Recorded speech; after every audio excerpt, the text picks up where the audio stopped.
ज्ञानयेतेन ज्ञानिना नित्यवैरिणा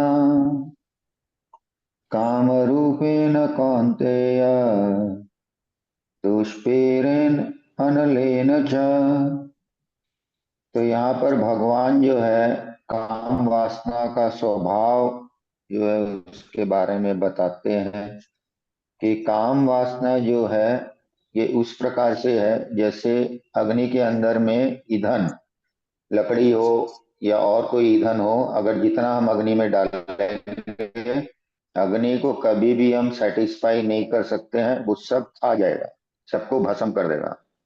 तो उसी प्रकार से जो काम वासना है उसका पहला स्वभाव है कि उसको हम कभी भी तृप्त नहीं कर सकते हैं। काम वासना जो है वो कभी भी कम नहीं होगा। जिस प्रकार से अग्नि में जब ईंधन डालेंगे तो अग्नि और ज्यादा भड़केगा, तो उसी प्रकार से जितना भौतिक काम वासना के अंदर में लिप्त होंगे उतना ज्यादा जो है काम वासना करने की प्रवृत्ति बढ़ेगी। तीसरा उसका स्वभाव है कि हम लोग उसको कभी भी तृप्त नहीं कर सकते हैं, सेटिस्फाई नहीं कर सकते हैं, क्योंकि वो जो है हम लोग को और उसके अंदर में प्रवृत्त होने की इच्छा जो है उसको और तीव्र करेगा। और चौथा है कि काम वासना जो है वो हमारा दुश्मन है, और वो चाहे वो जवान व्यक्ति हो चाहे वो बूढ़ा व्यक्ति हो, वो काम वासना जो है सब में समान रूप से रहता है। जिस प्रकार से एक एग्जाम्पल हम लोग सुने थे कि अकबर जो है वो बीरबल को बोलता है कि काम वासना बुढ़ापा में कम हो जाता है, तो बीरबल वो बोलता है कि अकबर को कि आप जो है अपनी लड़की को सुंदर कपड़ा पहना करके पायल वायल पहना करके एक बूढ़ा जो मरणासन पे था उसके पास चलिए। तो जब वो जाते हैं तो वो बूढ़ा जो है, जब अकबर जाता है उस समय घोषणा होता है कि अकबर महाराजा जो आ रहे हैं, वो बूढ़ा जो है कोई रिएक्शन नहीं करता। लेकिन जैसे ही उसकी लड़की के पायल की छाप वो सुनता है तो वो जो बूढ़ा है वो देखने लगता है। तो बुढ़ापा के अंदर में भी ये जो काम वासना है ये कम नहीं होता है। लेकिन व्यक्ति जो होता है भौतिक व्यक्ति, उसके लिए क्या है कि ये काम वासना जो है ये बंधन का कारण है। और ये काम वासना से क्या होता है, दुख और बढ़ता है ना। ये हम लोग 5.22 में आगे भी देखेंगे कि काम वासना जितना हम लोग लिप्त होंगे उतना ज्यादा ये दुख का योनि है, इसे दुख बढ़ेगा। और ये काम वासना के कारण क्या है, इस सृष्टि में रहने के लिए हम लोग को प्रोत्साहित करता है। दुर्गा देवी जो है, जो अधिष्ठात्री देवी है, बहिरंगा शक्ति है, वो हम लोग को काम के माध्यम से इस जगत के अंदर में रखती है और हम लोग को जो है भगवान के पास भक्ति में नहीं प्रवृत्त होने देती है।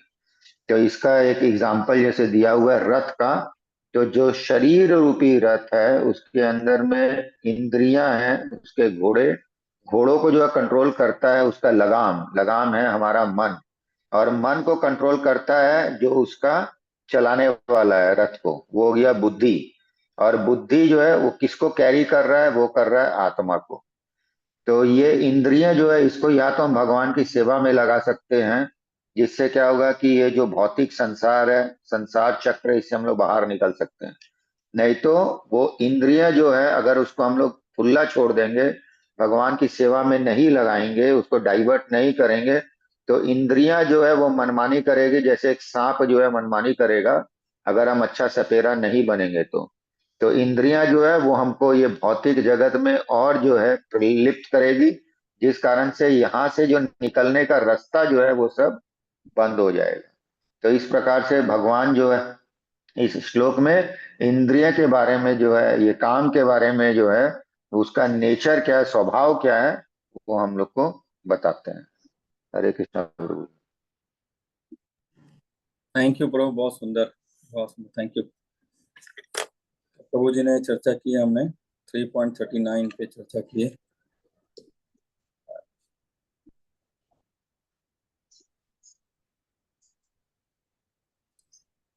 तो प्रभु जी ने बताया जैसे कि अव्रतम ज्ञानी एतेन ज्ञानी ना नित्य वैरिना काम रूपेण कौन्ते दोष पूरेन अनालेन च। तो भगवान बताते हैं ऐसे कि इस श्लोक में हमको सचेत करते हैं कि जो काम की इच्छा है ये निरंतर जलती रहती है, ये कभी भी खत्म नहीं होती। जैसे प्रभु जी ने अकबर का और बीरबल का एग्जाम्पल दिया कि बुढ़ापा होने से भी ये काम इच्छाएं खत्म नहीं होती। वो हमारी सेक्स की इच्छा बता रहे हैं उसमें, बाकी हमारी बाकी जो इच्छाएं, काम मतलब ठीक है, एक हम उनको हमारा शारीरिक संबंध भी बोल सकते हैं। लेकिन जैसे इसमें बताया कि वो हमारे, पहले हमने पढ़ा भी है या इसमें ही बताया कि वो, हाँ, कि वो हमारा जो इस संसार में बंधे, हमको बांध के रखने के लिए जो हमारा ये मैथुन है वो हमारी हथकड़ी है। बोले कि जैसे कैदियों को, प्रोपाल लिख रहे हैं, कैदियों को सलाखों के पीछे बांधा जाता है, उसके अंदर उसको पकड़ के रखा जाता है। और ये भौतिक जगत में ये हमारी मैथुन करने की इच्छा, जो हमारी काम वासना, शारीरिक संबंध बनाने की इच्छा है, ये हमको यहाँ बांधे रखती है। और काम को हम इच्छाओं के लिए भी यूज करते हैं, कामनाओं के लिए भी इच्छा यूज कर सकते हैं।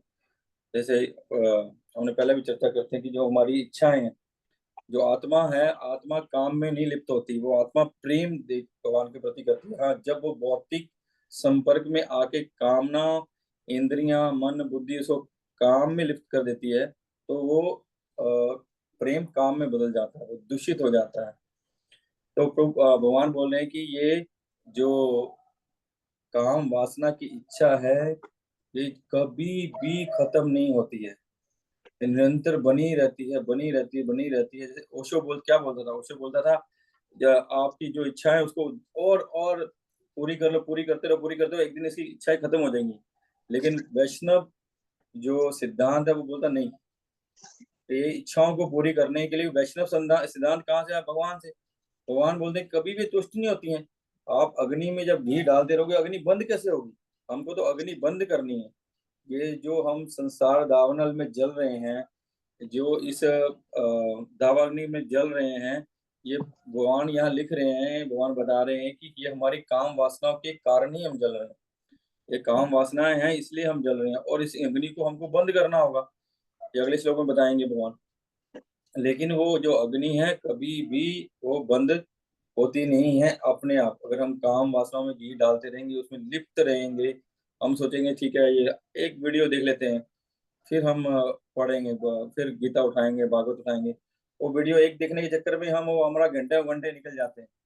या हम बोले ठीक है हम अपराध कर रहे हैं, एक बार कर लेते हैं किसी का संग, इसके बाद कभी नहीं करेंगे जी, ऐसा नहीं करेंगे।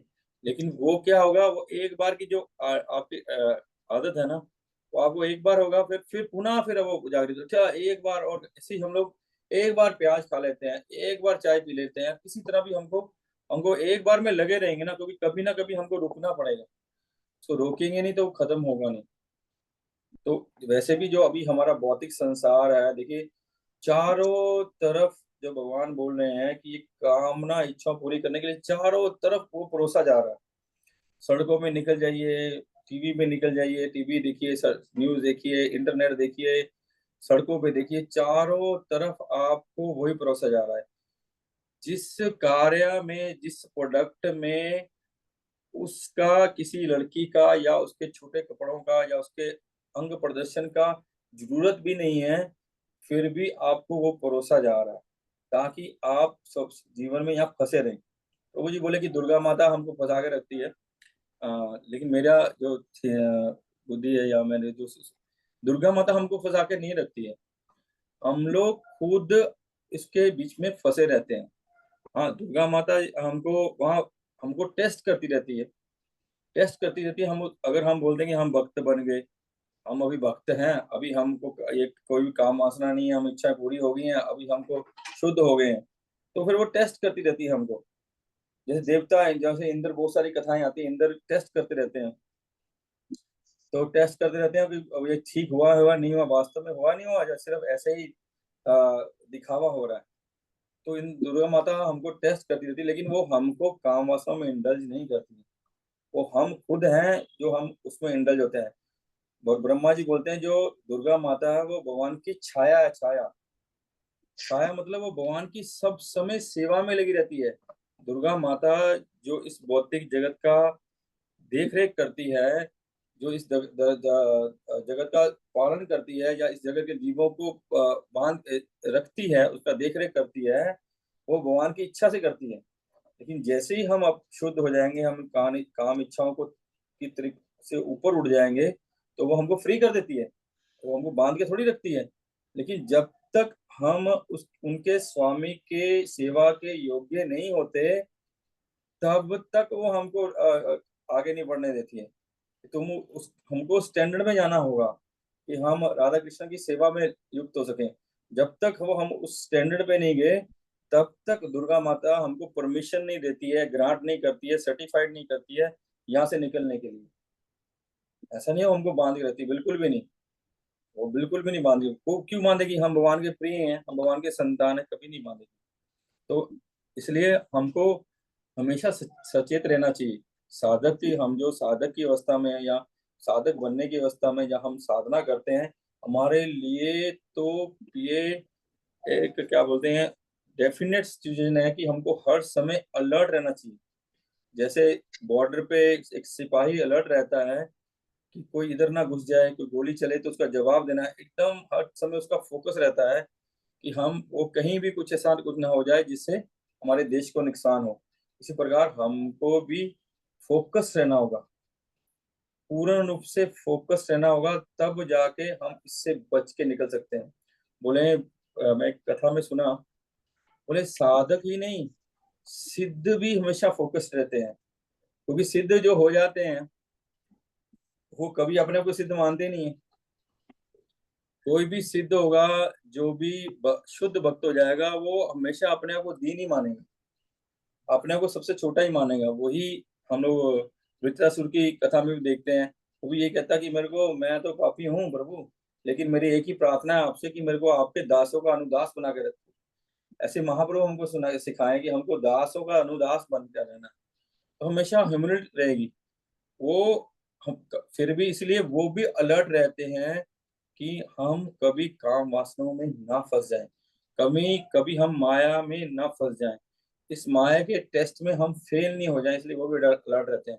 तो हम जैसे जो नव दीक्षित साधक है, तो हमके हमारे लिए तो बहुत अलर्ट रहने की जरूरत है कि हम अपनी इंद्रियों को कंट्रोल में रख के इससे बचें, इससे बचें। क्योंकि भगवान बोलते हैं इससे कभी किसी स्टेज में भी हम फंस सकते हैं।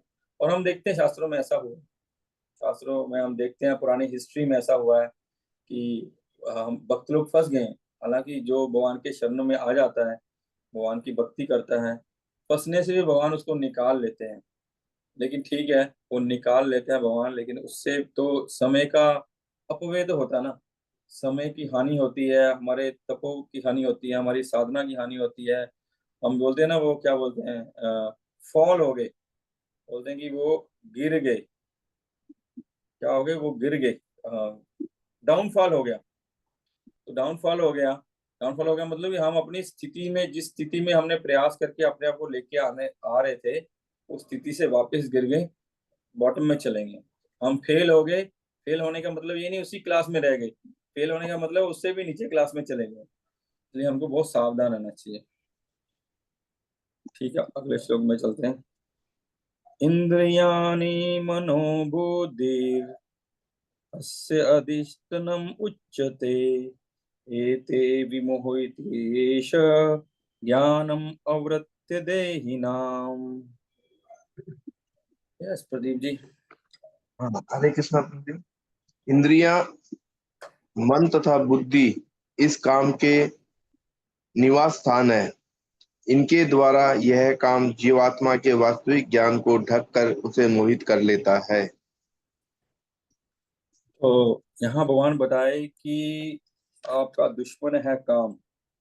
वो आपको पिछले श्लोक में बताया कि वो आपको छोड़ता नहीं है, कभी छोड़ता नहीं है। उसकी इच्छा हमारे मन में भोगने की इच्छा बनी रहती है।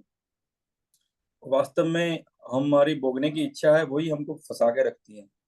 हम इस दुनिया में इस इंद्रियां, मन और बुद्धि में आत्मित कर लेते हैं कि हम उसके स्वामी हैं, या ये शरीर मैं हूँ, और इस शरीर से मैं स्वामी हूँ, तो मैं इस जगत को भोगना चाहता हूँ। उसी चक्कर में हम फंसे रहते हैं। वो बोलते हैं ना, अमी कृष्ण रे दास, यही विश्वास कर ले और कोई दुख नहीं। अगर हम ये मान लें कि हम कृष्ण के दास हैं, हमारी स्थिति दास की है, स्वामी की नहीं है तो और कोई दुख नहीं, फिर हमको कोई फंसा नहीं सकता, फिर हमको कोई फंसा नहीं सकता। लेकिन जैसे ही हम मालिक बनने का प्रयास करते हैं, भोगने की इच्छा करते हैं, तो हम उस चीजों में फंस जाते हैं। तो भगवान यहाँ इंटीमेट कर रहे हैं कि भाई, ये जो तुम्हारा दुश्मन है, जो तुम्हारा शत्रु है, जो नित्य शत्रु है, शत्रु भी नहीं है, जो तुम्हारा नित्य शत्रु है, तुम्हारे पास बैठा कहाँ है? वो तुम मुझसे बचोगे कहाँ कहाँ से? बोलते हैं, भगवान बता रहे हैं कि वो इंद्रियों में बैठा है, मन में बैठा है, बुद्धि में बैठा है, इस सब जगह बैठा है। और इंद्रियों, मन, बुद्धि में बैठने के कारण, आत्मा का स्वामित्व का भाव होने के कारण, आत्मा भी उससे, हालांकि आत्मा शुद्ध है, सच्चिदानंद में है, लेकिन वो आत्म उसको मैं मान लेने के कारण आत्मा भी दूषित हो जाती है। और जैसे कि दूसरे अध्याय, सेकंड चैप्टर के भगवान बताते हैं कि श्लोक में, 60वें श्लोक में, कि जो इंद्रियां हैं वो इतनी पावरफुल है, यत तो ही अपि कौन्तेय पुरुषस्य विपश्चिता इंद्रियाणि परमार्थानि हरन्ति प्रसवम मना। कि विवेक, जो विवेकवान जो व्यक्ति है, उसको भी इंद्रियां पकड़ फंसा देती हैं। तो फिर हम क्या करें? बोले क्या, किसे होगा? बोले कि हमको दो प्रोसेस है, एक हम नीचे से इंद्रियों को शुद्ध करें, इंद्रियों को वश में करें, फिर मन को स्वच्छ करें, फिर बुद्धि को करें। ये नीचे से पर्वतारोही आरोही अरोहा पंथ है, लेकिन हमको फॉलो क्या करना? अवरोहा पंथ। संत भगवंत बोलते हैं कि हमको अवरोहा पंथ करना होगा। हमको पहले बुद्धि को स्वच्छ करना होगा, फिर मन को स्वच्छ करना होगा। जब मन स्वच्छ हो जाएगा तो इंद्रियों को कंट्रोल कर लेगा। और हम देखते हैं ना, बोले कि बुद्धि को कैसे स्वच्छ करें? बोले बुद्धि को ज्ञान से स्वच्छ करना होगा। हमको गीता भागवत पढ़ना होगा, हमको संत भगवंतों के लेक्चर, विश्व वैष्णव के लेक्चर सुनने होंगे। उसको सुनने से हमारी बुद्धि स्वच्छ होगी, उसको, क्योंकि हमको ज्ञान आएगा कि हाँ, ये उचित है, ये अनुचित है, ये करने से हमको पाप लगेगा, ये करने से हमको पुण्य होगा, ये करने से हमारी भक्ति होगी, ये करने से हमारा अभक्ति है, ये करने से हमको अनंत जन्मों तक फंसे रहना होगा, अनंत कष्टों तक फंसे रहना होगा, ये करने से हम मुक्त हो सकते हैं। तो वो सब चीजें हमको कैसे मालूम पड़ेगी? ज्ञान से मालूम पड़ेगी। जब हम लोग इस्कॉन में, नहीं मैं अपनी बात कर रहा हूँ, हालांकि कुछ तो आप लोगों में से बहुत सारे भक्त ऐसे हैं जो बचपन से ही, जिनको ये भक्ति का रस चखने का अवसर मिला है। लेकिन मैं तो इस्कॉन में आया तब मैंने लेक्चर सुना, या गीता भागवत सुना, या भगवान के बारे में जानकारी हुई या हो रही है। तो हम इस्कॉन में आए तो मालूम पड़ा कि क्या भक्ति है। हम जिसको भक्ति बोलते हैं वो भक्ति ही नहीं है, वो भी काम इच्छा ही है। हम जाते हैं मंदिर, दिखाते हैं कि हम डेली मंदिर जाते हैं, डेली भगवान शिव पर जल चढ़ाते हैं, डेली वहां ये करते हैं, वो करते हैं। वो शुद्ध भक्ति नहीं है, क्योंकि हम जाते हैं वहां तो अपनी इच्छा पूरी करने के लिए। भगवान हमको स्कूल एग्जाम में पास कर देना, भगवान हमको अच्छी लड़की दे देना, भगवान मेरी नौकरी लग जाए, भगवान ये कर ले। उसको वो काम नहीं है। वो सकाम इच्छाओं के करके ही हम वहां जाते हैं। उस इच्छाओं को पूरा करने के लिए हम सोचते हैं कि वो हमारे इच्छा पूरी करे, वो तो भक्ति होती नहीं है। ये तो हम इस्कॉन में आए हैं, हमको आचार्यों की वाणी सुनने को मिला है कि हमको अन्य अभिलाषिता सुनने है, कि निष्काम भाव। और भगवान ये श्रीपाद रूप गोस्वामी बता रहे हैं, ये गीता में भगवान और बता रहे हैं, इसलिए तो श्रीपाद रूप गोस्वामी बता रहे हैं कि ये करना है, निष्काम भक्ति करनी है, निस्वार्थ भक्ति करनी है, निर्ममो भक्ति करनी है, स्वामित्व के भाव से छोड़ के भक्ति करनी है। बोले ये मालूम कैसे पड़ा? जब हम ज्ञान मिला, जब ज्ञान मिलता है तो बुद्धि शुद्ध होती है, और जब ज्ञान मिलता है, श्रद्धा, फिर साधु संग, फिर भजन क्रिया।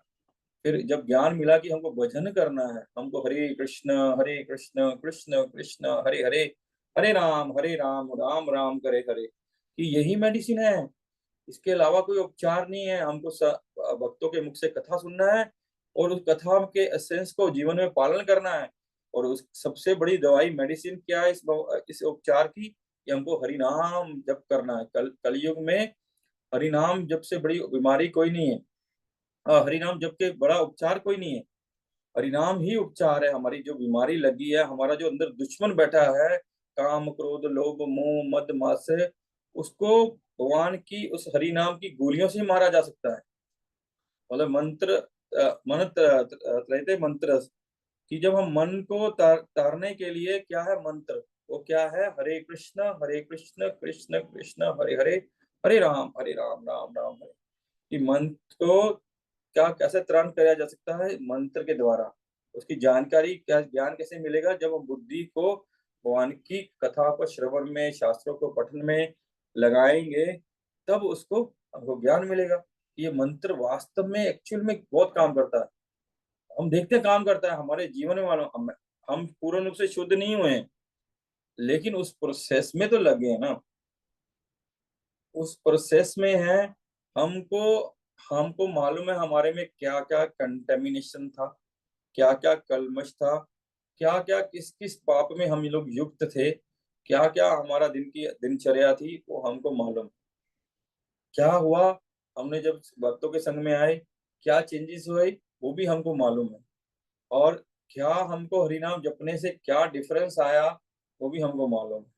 ठीक है, तो हमको मन बुद्धि को ज्ञान देना है, मन को मंत्र से तरण तरण करना, और इंद्रियों को जैसे प्रभु जी बताए, इंद्रियों को भगवान की सेवा में लगाना है, वैष्णव की सेवा में लगाना है, ताकि हमारी इंद्रियां इस काम की जो बिछाया हुआ जाल है, इस कली ने जो चारों तरफ जाल बिछाया है, काम रूपी जाल, कि हम कहीं भी असचेत हुए तो हमको वो घर दबोच लेगी। बोलते ना, कृष्ण सूर्य समान, माया है अंधकार। जहां नहीं जहां कृष्ण वहां माया भी जहाँ अंधकार। कृष्ण। और जहां कृष्ण रहेंगे वहां माया नहीं पकड़ सकती। जैसे यहाँ सांप का एग्जाम्पल दिया है, ये सांप है ना, सांप ये जहरीला है, ये जहरीला है। लेकिन जब इस सांप जहरीला है, सब समय पाप कार्य में लगा रहता है, सब समय ईर्ष्या द्वेष में लगा रहता है, लेकिन जब वो कालिया नाग कथा सुनते हैं, हम भगवान की कथा लीला में वृंदावन में, जब कालिया नाग ने सब लोगों को परेशान कर रखा था, ऐसे ही ये इंद्रियां, मन बुद्धि, दूषित मन बुद्धि ने हमको जन्म जन्मांतर से परेशान कर रखा है। हमारी कभी तृप्ति नहीं होती है, हम कभी सुखी नहीं होते हैं, हमारे जीवन में कभी शांति नहीं आती है। क्यों? हम लोग हर समय जलते रहते हैं। बोलते जैसे भगवान ने उस कालिया नाग के सिर पे नृत्य किया, तो उसके सिर पे नृत्य कर करके भगवान ने अपने चरणों की कृपा से उसके सारे जहरीले दांत तोड़ के जहर निकाल दिया। अगर हम भी अपने माथा पे, अपने सिर पे, उस बुद्धि में सब समय कृष्ण नाम, कृष्ण प्रेम, कृष्ण मन मन बुद्धि में सब कृष्ण प्रेम रखेंगे, भगवान हमारे इस सांप रूपी जो हम इंद्रिय तृप्ति में लगे हुए हैं, वो सारा जहर निकाल देंगे। जब हम हरि नाम करेंगे तो बोले कली काले नाम रूपे कृष्ण अवतार। जब हम कली काल में उस नाम को निरंतर जपते रहेंगे, भगवान को हम सब समय सत्कार करके अपने माथा में, अपने अपने ऊपर धारण रखेंगे, तो हमारा जो विष है वो स्वाभाविक रूप से निकल जाएगा। वो निकलना तय है, विष निकलेगा, और भगवान हमारी रक्षा करते हैं। तो जब भगवान कालिया को सर पे नृत्य किए, तब जब उसका सारा जहर निकाल दिया, जब उसकी नाग पत्नियों ने भगवान से प्रार्थना की, भगवान अब इसका जहर निकल गया है, कृपया इसको छोड़ दीजिए। जैसे वैष्णव हमारे लिए प्रार्थना करते हैं, वैष्णव सब समय प्रार्थना करते हैं, प्रभु इनको भक्त बना दो, हे प्रभु इनको भक्त बना दो। तो वैसे भगवान को प्रार्थना करेंगे, तो कालिया बोला, भगवान बोले तुम यहाँ से चला जा वृंदावन से। तो बोला मैं जब वहां जाऊंगा तो गरुड़ महाराज मेरे को फिर खा जाएंगे।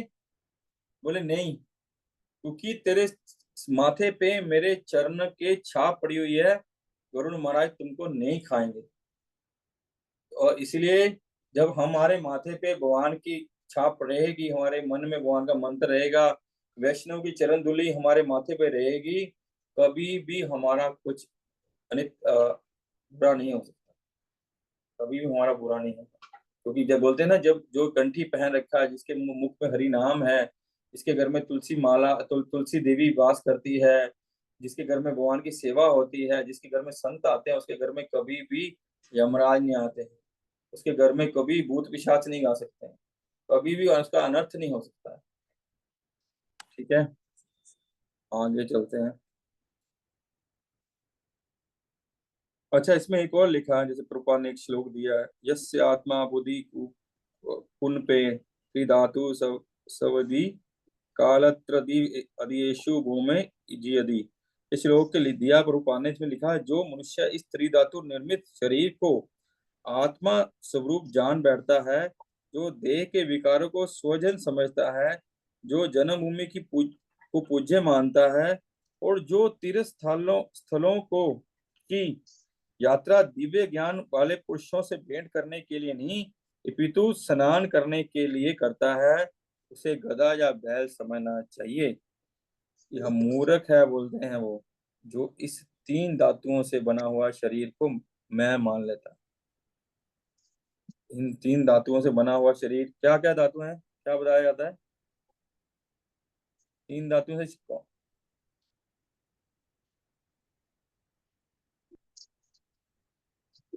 बोलते हैं ना, वो क्या आयुर्वेद बताता है ना, वो क्या, वाद कफ, पित्त कफ वाद, क्या होता है, पित्त कफ वाद, तीन तीन चीजों से बना होता है ना शरीर।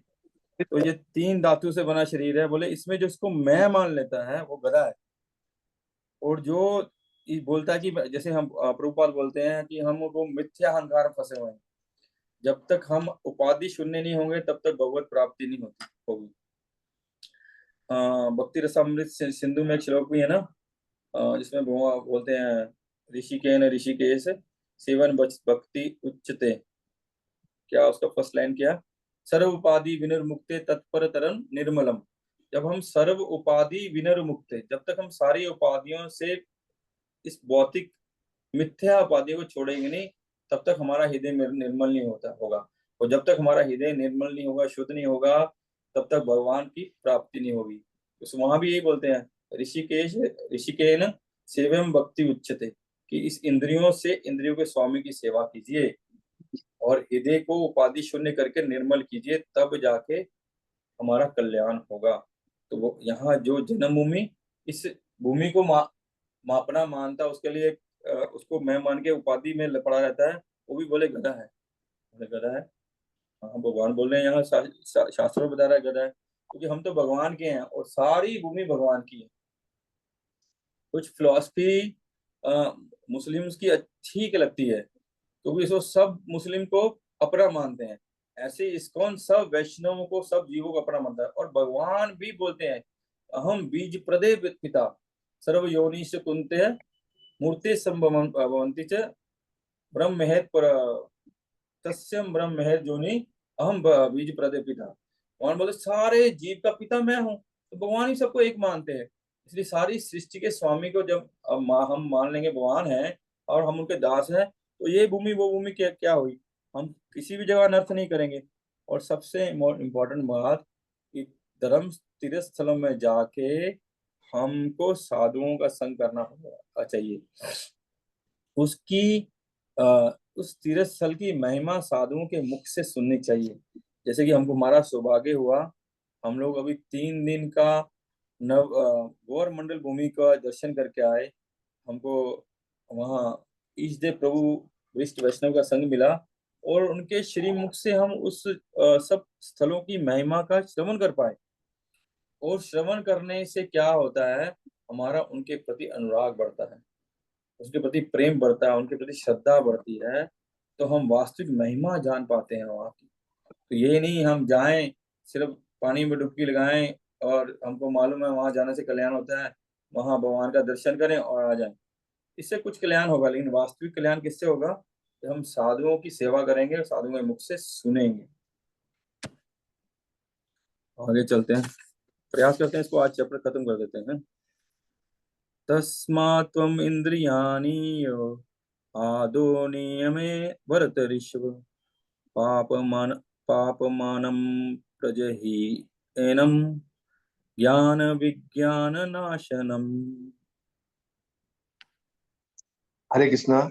इसलिए हे भारतवंशियों में श्रेष्ठ अर्जुन, प्रारंभ में ही इंद्रियों को वश में करके इस पाप के महान प्रतीक का दमन करो और ज्ञान तथा आत्म साक्षात्कार के इस विनाशकर्ता का वध करो। हरे कृष्ण। पहले भगवान बताए कि हमारा शत्रु कौन है, फिर वो भगवान बताए कि हमारा शत्रु बैठा हुआ कहाँ है। अब भगवान बता रहे हैं उस शत्रु को कैसे मारा जा सकता है, उस शत्रु को कैसे किल किया जा सकता है, उस शत्रु से कैसे बचा जा सकता है, ये भगवान बता रहे हैं। फिर भरतवंशियों में श्रेष्ठ अर्जुन बोले प्रारंभ से ही अपनी इंद्रियों को वश में करने का प्रयास करो। तो जो फिलोसफी हम लोग मानते हैं या मान रहे थे और जो फिलोसफी भगवान की एक्चुअल में, वो दोनों में डिफरेंस देखो कितना है। हम लोग सामान्य जन ये कहते हैं कि अभी हमारा भक्ति करने का एज नहीं हुआ, जब हम बूढ़े होंगे तब भक्ति करना चाहिए। भगवान उल्टा बोल रहे हैं कि प्रारंभ से ही, शुरू से ही भक्ति करो। हम इस बदअवस्था में हैं, हम इस जेल में हैं, हम इस पाप कार्य में लिप्त हैं, इसलिए आपका जन्म हुआ। जन्म से ही, जन्म होते जैसे ही हमने होश संभाला है तब से ही हमको भक्ति करनी चाहिए। लेकिन हम जब हम होश संभाले हमको तब हम भक्ति कैसे करें? तो इसलिए हमारे माता पिता का रिस्पॉन्सिबिलिटी है। ऋषभ देव बोलते हैं कि वो माता पिता वास्तव में माता पिता नहीं है जो बच्चे को भगवत धाम लेके ना जा सके। उससे व्यक्ति को, जो आपको भगवत धाम नहीं लेके जा सकता, उसको बच्चे पैदा करने का अधिकार नहीं है। उस गुरु को शिष्य बनाने का अधिकार नहीं है जो आपको गुरु भगवत धाम शिष्य को ना लेके जा सके। तो हम लोग को तो सिखाया ही नहीं गया, हमारे माता पिता को भी सिखाया नहीं गया था। हमको भी सिखाया जा रहा कि एक भौतिक संसार की रेस लगी है और तुमको सब गधे दौड़ रहे हैं और तुमको सबसे बढ़िया गधा बनना है, सबसे आगे निकलना है, सबसे बेस्ट बनना है। और किसमें? भौतिक संसार में। भगवान बिल्कुल उल्टा बोल रहे हैं। और वही प्रहलाद महाराज भागवत में बोलते हैं, कुमार आज चरते प्रज्ञो। बोलते हैं कि कब उनके दोस्त बोलते कब भक्ति करनी चाहिए? बोलते जैसे तुम होश संभालो तभी से भक्ति करनी चाहिए। इसीलिए हमको, हमारे घर में जो बच्चे हैं छोटे छोटे 5 साल के 6 साल के, जब उनको थोड़ा सा भी चेतना आती है तभी उनको भक्ति में लगा देना चाहिए। उससे पहले ही लगा देना चाहिए। जब माँ गर्भवती होती है, जब एक कोई कन्या, एक बहू गर्भवती होती है, उसी समय उनको सब समय श्रीमद् भागवतम का पठन कराना चाहिए, उनका श्रवण कराना चाहिए। तभी प्रहलाद महाराज जैसा महाभागवत आपके घर में पैदा होगा, जो अपना ही नहीं पूरे परिवार का उद्धार कर देगा। तभी उसकी चेतना भगवान के फिक्स होगी। हम संसार में धन कमा के, बहुत बड़ी बड़ी बिल्डिंगें बना के, बहुत बड़ी बड़ी गाड़ियां लेके, बहुत बड़ी बैंक बैलेंस करके क्या करेंगे? अल्टीमेटली हम मर जाते हैं, वो सब व्यर्थ चला जाता है। भागवतम में बोलते हैं कि सोना धन जमीन में गड़ा ही रह जाता है। तो पहले ऐसे ही होता था ना, सोना को, धन को जमीन में गाड़ के रह जाते थे। वो लोग दूसरे खाते हैं, दूसरे लोग खाते हैं, और संपत्ति तुम्हारी दूसरे लोग भोगते हैं, तुम क्या करोगे इसको लेके? तो हमको कब शुरू करना है? एकदम बचपन में ही शुरू कर देना है। हम तो बचपन हमारा निकल गया, अभी हम क्या करें? पर कोई बात नहीं, अब निकल गया, क्या कर सकते हैं। अभी हमको मालूम लेट पड़ा, हमारा ब्लड टेस्ट लेट कराए, हमको मालूम पड़ा कि हमको बीमारी बहुत बढ़ गई है। लेकिन अगर हमको पहले ही मालूम पड़ जाए कि ये कोरोना फैला हुआ है, हमको अपने परिवार वालों को बचाना है, तो हम अलर्ट हो जाएंगे। तो हमको छोटे छोटे बच्चों को भी बचाएंगे, भाई मास्क लगाओ, सैनिटाइज करो, अपने आप को घर में रहो, बाहर मत जाओ, कोरोना से बीमारी हो जाएगी। अभी हम तो लिप्त हो गए, हमको कमरे में बैठ गए, लेकिन उनको बचाना होगा सबको, हमको भी। जो हमारे, जिनको हम अपना तथा कथित अपना कहते हैं, उनको बचाना होगा, उनको लगाना होगा। हमारे जो नाती हैं, पोते हैं, बेटे हैं, बेटियां हैं, उनको भक्ति में लगाना होगा, इस बीमारी से बचाना होगा। और हम, क्योंकि जब हमको मालूम है कि ये तो बच्चे हैं, इनका मन शुद्ध है, अभी ये पाप कार्यों में लिप्त नहीं हुए हैं, छोटे से हैं, इनको पाप का मालूम ही नहीं है कि काम क्या है, मैथुन क्या है, इनको मालूम नहीं है। लेकिन अगर ये मोबाइल देखते रहेंगे, इनको बीमारी लग जाएगी और इनकी बीमारी बढ़ जाएगी। अभी ये बचे हुए हैं तो इनको अभी हरि नाम में लगा दो, हरे कृष्ण में लगा दो, अभी गीता भागवत पढ़ाओ, अच्छे बुरे की समझ कराओ। जब छोटी उम्र में लग जाएगा ना, उसको मालूम है ये पाप कार्य है, तो वो उससे दूर रहने की चेष्टा करे। आगे बता रहे, भगवान बता रहे हैं, इस पाप के महान प्रतीक का काम का दमन करो, ज्ञान तथा आत्म साक्षात्कार से। आत्म ज्ञान भी जरूरी है, ज्ञान भगवान बोले ज्ञान श्रद्धावान लभते ज्ञानम। हमारी श्रद्धा हो गई है, हम श्रद्धावान हो गए हैं, या श्रद्धा हमारी हो गई है कि हमको भी बीमारी है, हमको बीमारी हो रखी है इस भौतिक जगत की, हमको इसका उपचार करना है। चलो डॉक्टर के पास चलते हैं, चलो सत्संग में कर चलते हैं, वहां जाके हम ज्ञान प्राप्त करेंगे। श्रद्धावान लभते ज्ञानम तत्पर संयत इंद्रिया। उससे ज्ञान लब से क्या होगा, तब जाके हम इंद्रिय कंट्रोल में लगेंगे। वाचो वेगम मनसा क्रोध वेगम जीवा वेगम उदर उपस्थ वेगम। जब ये हमको मालूम है ये बीमारियां हैं, ये जहर है, इससे हमको अपना इलाज करना है, तो कैसे मालूम, ज्ञान से।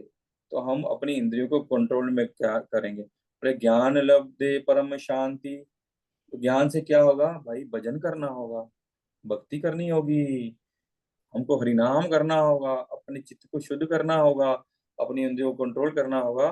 तब क्या, आचार्य ने अधिगच्छति, तो हमको ज्ञान को जल्दी से लेके उसमें श्रद्धा रख के उसको क्या करना होगा, परम शांति कार्य में हमको शांति मिले, भक्ति मिले, हमारा मन बुद्धि इंद्रिय स्थिर रहे, वो करना होगा।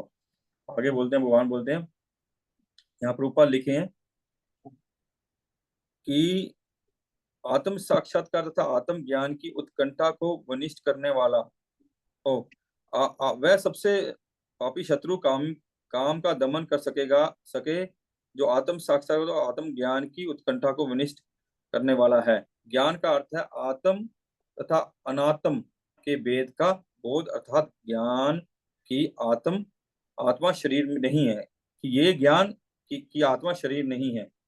बोले ज्ञान क्या है, ज्ञान है कि हम जिससे ममत्व कर बैठे हैं, जिसके हम अपने आप को मैं समझ बैठे हैं कि ये शरीर मैं हूं, वो ज्ञान होना चाहिए कि मैं ये शरीर नहीं, मैं आत्मा हूं, मैं परमात्मा का, भगवान का अंश हूं, और मेरा कार्य है उनकी सेवा करना, ये ज्ञान है। और जब हम ये मान लेंगे कि मेरा कार्य भगवान की सेवा करना है और हम सेवा करेंगे, तब क्या बोले, विज्ञान से आत्मा की स्वाभाविक स्थिति तथा परमात्मा के साथ उसके संबंध का विशिष्ट ज्ञान सूचित कर होता है। तो हम उस ज्ञान को विज्ञान बनाएंगे, उस ज्ञान को विज्ञान बनाएंगे, तो हमारा कल्याण होगा। सिर्फ ज्ञान से कल्याण नहीं होगा, उसके विज्ञान से कल्याण होगा। प्रभुपाद एक श्लोक दिए हैं, ज्ञानम परम गुह्यम में यद विज्ञानम समन्वितम सरहस्यम तदं च गृहन गदितम मया। क्या है, आत्मा तथा परमात्मा का ज्ञान अत्यंत गुह्य और रहस्य में है, किंतु जब स्वयं भगवान द्वारा इसकी विविध पक्षों की विवेचना की जाती है तो ऐसे ज्ञान तथा विज्ञान समझा जा सकता है। तो ऐसा ज्ञान और विज्ञान, तो भगवत गीता में भगवान ने इस आत्मा का ज्ञान बताया है। हमको जीवन में हमको आदेश दिया है, हमको उसका पालन करना चाहिए। देखिए, हमको बोलते हैं कि हम अभी रामनवमी आ रही है, और बेस्ट मनुष्य के लिए एग्जाम्पल भगवान ने सेट की राम जी के रूप में। राम जी पूर्ण से मर्यादा पुरुषोत्तम है, और टॉप मोस्ट मनुष्य के लिए अनुकरण करने है श्रीमान रामचंद्र जी, श्री भगवान श्री रामचंद्र जी। और एक भक्त को भक्त बनाने के लिए, उनको उनको फॉलो करने के लिए भगवान फिर आए महाप्रभु के रूप में, कि हमको भक्त कैसे बनना, एक मनुष्य बनना, इंसान बनना, और सब चीज में परफेक्ट बनना। फिर भगवान ने महाप्रभु के रूप में आए, एक परफेक्ट भक्त कैसे बनना। लेकिन ये भगवान ने कृष्ण के रूप में आके हमको ये सारा आदेश दिया, हमको नॉलेज दी, हमको इसको फॉलो करने के लिए हमको बताया कि इसको फॉलो करो तो तुम्हारा सारा उपचार हो जाएगा। तो भगवान का गीता का, भागवतम का हमको फॉलो करना है, फॉलो करके हम अपने जीवन का कल्याण कर सकते हैं। हम आगे बढ़ते हैं, कोई समय कम है, आज इस चैप्टर को खत्म कर देंगे। हालांकि आप इसका परपट पढ़ लीजिएगा, और भी बहुत कुछ है काम के बारे में दिया हुआ है जो हम पहले भी चर्चा कर सकते हैं। आत्म इंद्रिया, भगवांछा तार नाम काम, कृष्ण इंद्रिया, कृष्ण इंद्रिया प्रीति इच्छा द्वारे प्रेम। प्रीति इच्छा धरे प्रेम नाम। तो फर्क इतना से ही है कि हम उस प्रेम को दूषित करके काम रूप में हम लोग उसको ले लिए हैं, इसलिए हम फंसे हुए हैं। आगे बोलते हैं भगवान, इंद्रियाणि प्राणी आहु इंद्रियभ्ये परम मना मनसा तु परा बुद्धि य बुद्धे परत तु स। हरे कृष्ण। कर्मेंद्रियां जड़ पदार्थ की अपेक्षा श्रेष्ठ है। मन इंद्रियों से बढ़कर है। बुद्धि मन से भी उच्च है और वह आत्मा बुद्धि से भी बढ़कर है। हरे कृष्ण। यहाँ भगवान ने बताया कि जो भौतिक जगत है, जड़ जड़ चीजें हैं, जड़ पदार्थ है। जड़ पदार्थ, ये जो हमारा शरीर है ये भी जड़ है। हम जो चीजें हमारे आसपास मैक्सिमम चीजें जड़ हैं, और उसमें आत्मा का प्रवेश होता है तभी अ, वो चेतन बनती है। मतलब चेतन आत्मा चेतन है, बाकी चीजें जड़ है। बोले इस जड़ से इंद्रियां श्रेष्ठ हैं। इंद्रियां श्रेष्ठ है क्योंकि इंद्रियां, जड़ में कोई रियलाइजेशन नहीं होता, कोई अनुभव नहीं होता, लेकिन इंद्रियां चीजों को अनुभव कर पाती हैं। जैसे हम, नाक सूंघ पाता है, हालांकि वो भी जड़ ही है, लेकिन उसको इंद्रियां के रूप में जब आत्मा उसको संचालित करती है, वो सूंघ पाता है, कान सुन पाता है, आंखें देख पाती हैं, जी स्वाद ले पाता है, त्वचा स्पर्श से अनुभव कर पाता है। तो उससे जड़ से इंद्रियां बेटर हैं, उच्च है, लेकिन इंद्रियों से भी मन उच्च है, मन श्रेष्ठ है। तो इंद्रियों को मन ही कंट्रोल करता है, इंद्रियों को मन कंट्रोल करता है, और मन से बुद्धि उच्च है। और सबसे श्रेष्ठ क्या है? आत्मा। आत्मा टॉप मोस्ट है। बोलते हैं कि यदि आत्मा प्रत्यक्ष रूप में परमात्मा में रत रहे तो अन्य सारे अधीनस्थ यथा बुद्धि मन तथा इंद्रियां श्वेता रत हो जाएंगी।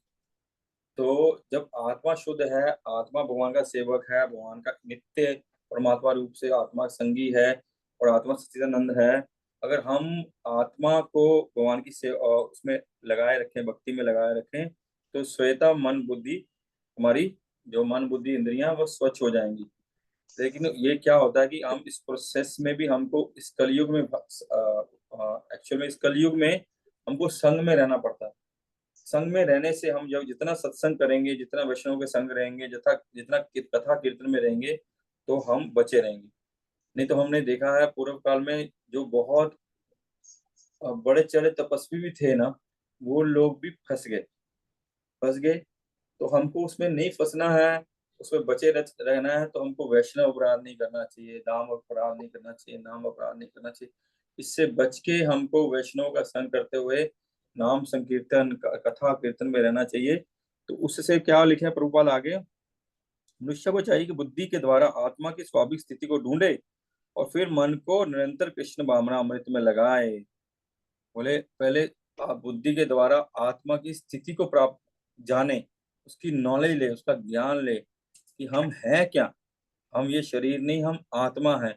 और आत्मा का कार्य क्या है, आत्मा का एक्चुअल स्थिति क्या है। जैसे सनातन गोस्वामी महाप्रभु से भगवान श्री गौर हरि से पूछे कि मेरे को बताइए मैं हूं कौन, कौन हूं मैं, और मेरा क्या कर्तव्य है। भगवान भगवान बताए जी कि तुम कौन है, जीवन स्वरूप है नित्य कृष्ण दास। कि हमारा कृष्ण के दास है, हमारा एक स्वरूप है। और भगवान भागवतम में बताया जाता है, भक्ति हित्वा अन्यथा रूपम स्वरूपम, कि भक्ति के द्वारा ही हम अपने स्वरूप को, वास्तविक स्वरूप को पहचान सकते हैं कि हम एक्चुअल में हैं कौन, कि मैं कौन हूँ। एक्चुअल में मैं कौन हूँ, मैं क्यों कष्ट में हूँ, मैं क्यों फंसा हुआ हूँ, मैं क्यों दुख झेल रहा हूँ, इसके पीछे में कारण क्या है, मैं कहाँ से आया हूँ, क्या मेरा धर्म है। उसके बुद्धि के द्वारा जान के, उस प्रक्रिया को जान के मन को उसमें लगाएंगे, तो हम अपनी स्वरूप को पहचान पाएंगे। तो उससे क्या होगा कि हमको भगवान कृपा करेंगे, हमको अपने स्वरूप में स्थापित हो जाएंगे, तो सब चीज निर्मल हो जाएगा। जब हम भक्ति करेंगे, जैसे देखते हैं ना, गीता में भगवान ही बताते हैं, महात्मनस्तु माम पार्थ देवीम प्रकृतिम आश्रित। जो उस स्थिति में पहुंच जाता है कि अपनी मन बुद्धि को शुद्ध कर लेता है, वो क्या है, दिव्य स्थिति में रहता है, भगवान की श्रीमती राधा रानी के आश्रय में रहता है। तो हमको अपनी बुद्धि को भगवान की भक्ति में के बारे में जान के, मन और को भगवान की भक्ति में लगा के अपने आप को शुद्ध करना होगा। हमारी आत्मा का कंट्रोल होना चाहिए बुद्धि पे, बुद्धि का कंट्रोल होना चाहिए मन पे, मन का कंट्रोल होना चाहिए इंद्रियों पे। तो हम एक्चुअली ठीक से कार्य कर पाएंगे, ठीक से सब चीजों को समझ के भक्ति में लिप्त हो पाएंगे। आगे चलते हैं। एवं बुद्धे परम बुद्ध्वा संस्तभ्यो आत्मन आत्मना जहि शत्रु महाबाहो काम रूपेण दुरासदम। हरे कृष्णा। इस प्रकार हे महाबाहु अर्जुन, अपने आप को भौतिक इंद्रियों, मन तथा बुद्धि से परे जानकर और मन को सावधान आध्यात्मिक बुद्धि कृष्ण भावनामृत से स्थिर करके आध्यात्मिक शक्ति द्वारा इस काम रूपी दुर्जय शत्रु को जीतो। हरे कृष्ण। भगवान ने अर्जुन को कंक्लूजन दिया, अभी इस चैप्टर का कंक्लूजन दिया है।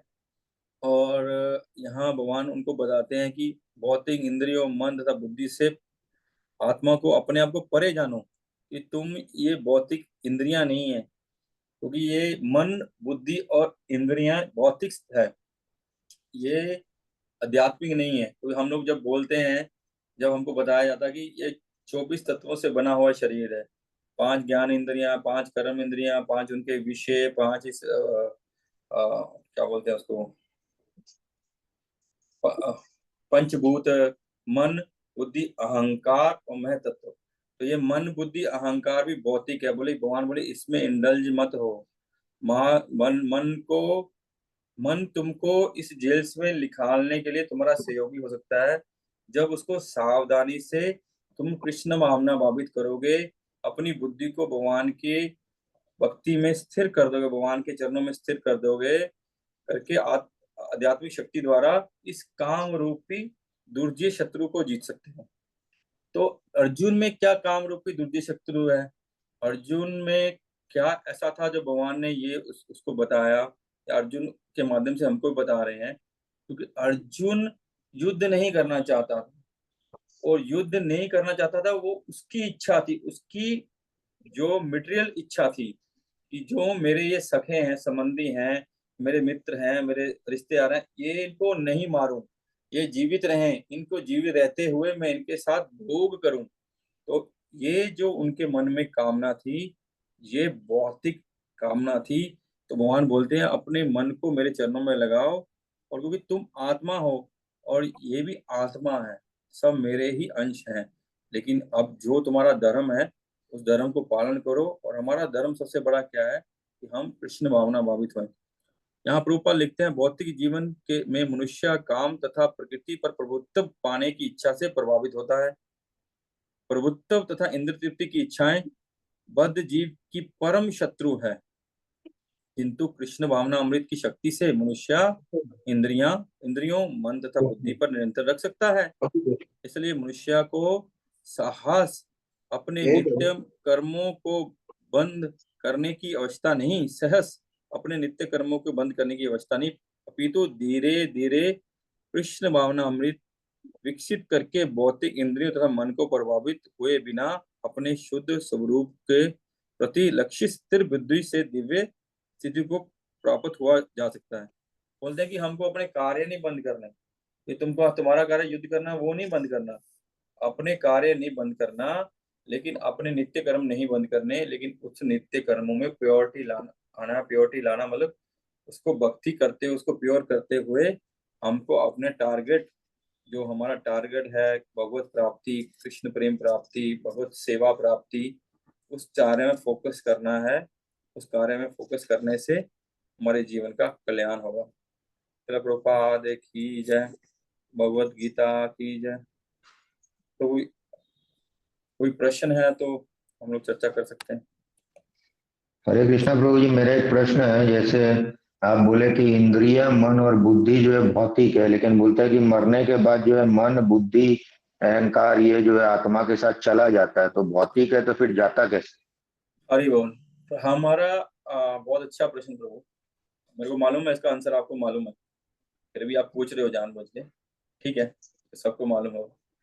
तो हमारी जो हमारा जो शरीर है वो हमारा जो जब मरते हैं वो खत्म हो जाता है, क्योंकि हमारा हम लोग दो भौतिक शरीरों में कैद रहते हैं, एक स्थूल शरीर, एक सूक्ष्म शरीर।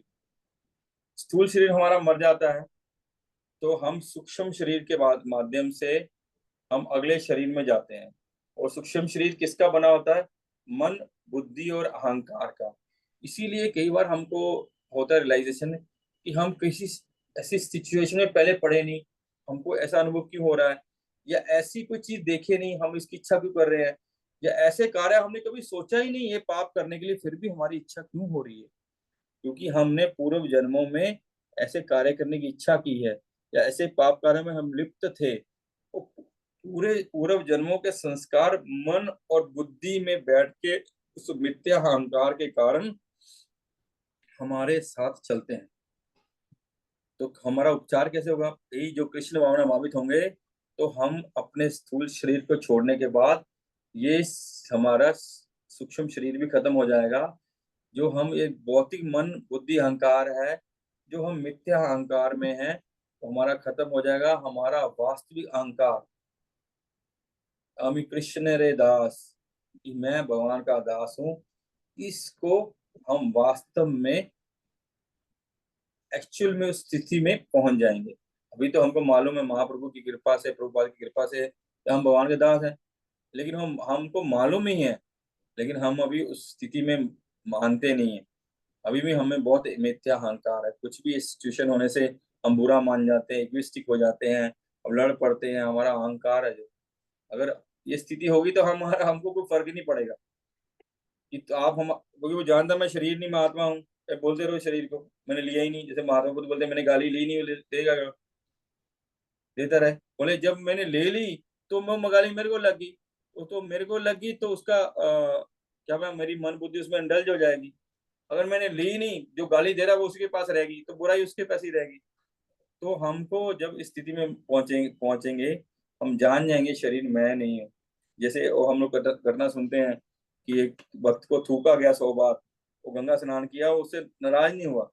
वो स्थिति कैसे आई? क्योंकि वो जानता गंगा की महिमा क्या है, और मैं शरीर नहीं हूँ, मैं तो आत्मा हूँ। उसने मेरे पे कृपा की, मेरे को गंगा स्नान कराया, गंगा स्नान कराया। जैसे भारद्वाज ऋषि थे, भारद्वाज ऋषि वहां रहते थे, प्रयागराज में रहते थे। भारद्वाज ऋषि प्रयागराज में रहते थे, तो वो प्रतिदिन त्रिवेणी में स्नान करते थे। तो प्रतिदिन त्रिवेणी में स्नान करते थे, उनके मन में चिंतन होता था कि प्रतिदिन गंगा जमुना सरस्वती में स्नान करने का फल क्या है। प्रतिदिन हम गंगा जमुना सरस्वती में स्नान करते, उसका फल क्या है? तो जब भगवान श्री राम सीता लक्ष्मण वहां आए और समझ गए कि प्रतिदिन गंगा जमुना सरस्वती में स्नान करने का फल क्या है, भगवान का प्राप्ति होता है, भगवत प्राप्ति हो जाता है। बोले अच्छा। फिर जब भगवान चले गए, बोले फिर वो सोच रहे थे कि भगवत प्राप्ति करने का फल क्या होता है, क्या होता है भगवत प्राप्ति करने का फल। जब भरत महाराज आए तब बोले कि भगवत प्राप्ति करने का फल ये होता है कि शुद्ध भक्तों का संग मिलता है, शुद्ध भक्तों की सेवा करने को मिलती है। ठीक है ना? तो हम जब उस स्थिति में आएंगे तो हमारा उस कि हम कौन है? भगवान के दास है। हम उस स्थिति में नहीं है, हम इस शरीर को मैं मानते। देखिए हमारा कहीं असम्मान हो जाएगा, कोई हमको छोटी मोटी बात बोल देगा, बड़ी बात तो छोड़ो, छोटी मोटी बात बोल देगा, हमको कितना कष्ट होता है नहीं होता? हमारे मन को दुख लग जाता है। क्यों? क्योंकि हम मिथ्या अहंकार में। लेकिन हम जब उस वास्तविक अहंकार में आ जाएंगे, शुद्ध अहंकार में हो जाएंगे कि मैं कृष्ण का दास हूँ और सब मेरे प्रभु हैं, तो हमको ये सब कुछ लगेगा नहीं। भौतिक जगत के कोई दुख सुख से हम ऊपर उठ जाएंगे, उस चेतना से ऊपर उठ जाएंगे। प्रभु जी ने एक क्वेश्चन पूछा ताकि हम समझ पाए कि स्थूल शरीर क्या है, सूक्ष्म शरीर क्या है। और गीता में भी ये बताते हैं भगवान कि जब तुम शुद्ध नहीं होंगे तब तक हम इसमें बने रहेंगे। जिस मनोस्थिति में होंगे उसी मनोस्थिति का हमको अगला शरीर मिलेगा। इसलिए हमको अपने को शुद्ध करना है। जी प्रभु जी, अरुण जी कुछ पूछना चाह रहे हैं या कुछ उनके मन में है? बोलिए ब्रो, प्लीज माइक ऑन कीजिए।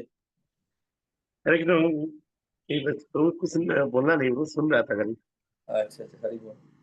तो बहुत बहुत धन्यवाद, आप सब आए, आप लोगों ने कृपा की, और हम लोग कल फिर पुनः मिलेंगे। और कल जिनका सेवा है प्लीज अपना सेवा के लिए प्रिपेयर कर लें। मंगलाचरण, रिवीजन और श्लोक का प्रिपरेशन हम लोग कल 4.1 स्टार्ट करेंगे। और हम सबके लिए सब मिलकर प्रार्थना करें ताकि भगवान जो स्थिति के बारे में बोल रहे हैं, जे हम तो, मैं अपनी बात कर रहा हूँ, सक्षम नहीं है उस स्थिति में पहुंचना, लेकिन हम सब प्रार्थना करें मिलके, आप सब मेरे लिए प्रार्थना करें कि हम लोग उस स्थिति में पहुंच जाएं, नहीं तो हमारा जीवन व्यर्थ चला जाएगा। हम इसी काम करो लोभ मोह मद मात्सर्य में फंसे रहेंगे। तो please pray for everyone. And मैं सबसे दूषित हूं, इसलिए मेरे लिए स्पेशल प्रे कीजिए प्लीज, हम इससे निकल पाए। हरे कृष्णा कृष्ण कृष्ण हरे हरे, हरे